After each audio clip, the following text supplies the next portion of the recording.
मैं हूं Tarak Chaudhary. DGF livestock channel को सब्सक्राइब कीजिए और बेल आइकन को प्रेस कीजिए हमारी नई वीडियो को सबसे पहले। दोस्तों मदरसा मंडी पहुंचे हैं और इन्होंने बकरियां वाला पोर्शन है बिल्कुल रोड के नाल ही। और नाम की दसे अपना स्काम भाई बकरे लैके आए ना बकरियां ने बकरे थोड़े को मक्खी चीने ने खट्टे चीने मक्खा चीनी जी मदरसा की ब्रीड है वो लैके आए ने गलबात करते हैं और इन्होंने मोबाइल नंबर भी थोड़े शेयर करते हैं।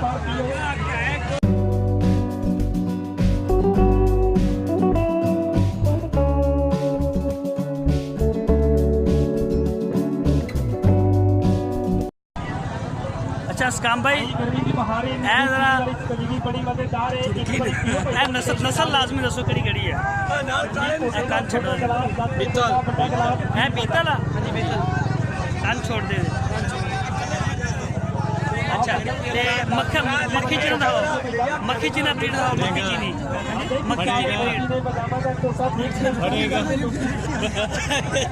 कोटा बनाने वाले अल मशहूर कारीगर है बकरे ने जी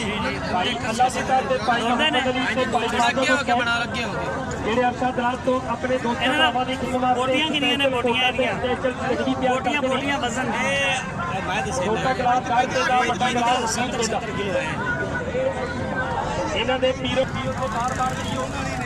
अच्छा है दोंदा हो गया सारे दोंदे ने।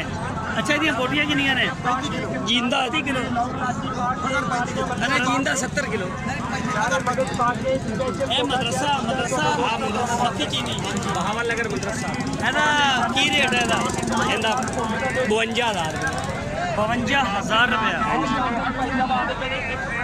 बाकी पुट्ठे ने की रेट 45 अच्छा 45 अच्छा जोड़ी 10 जोड़ी 80,000 रुपया जी। बड़ा यार हाई प्राइस ने थोड़े मदरसे से जानवर बहुत प्यारे। अच्छा जी जोड़ी खड़ी है ना जी मांग रहे हो सिंगा वाले चिट्टा ते लाल जा वजन किना वजन किना वजन 30 किलो इन्हों का जी बोटियां का जी 30 किलो आ। अच्छा अपना नंबर देना चाहते हो तुम? ठीक